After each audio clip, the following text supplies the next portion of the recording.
ترجمان پاک بحریہ کے مطابق 20ویں نیشنل سیکیورٹی ورکشاپ کے شرکاء نے پی این ڈاک یارڈ کراچی کا دورہ کیا۔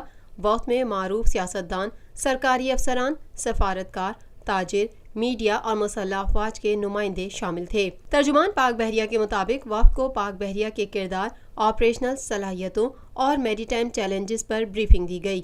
اس موقع پر پاک بحریہ کے commander coast rear admiral Moazzam Ilyas اور commander logistic rear admiral Imran Ahmed بھی موجود تھے۔ ترجمان پاک بحریہ کے مطابق ورکشاپ کے شرکاء نے پاک بحریہ کے جہاز اور آبدوز کا دورہ کیا۔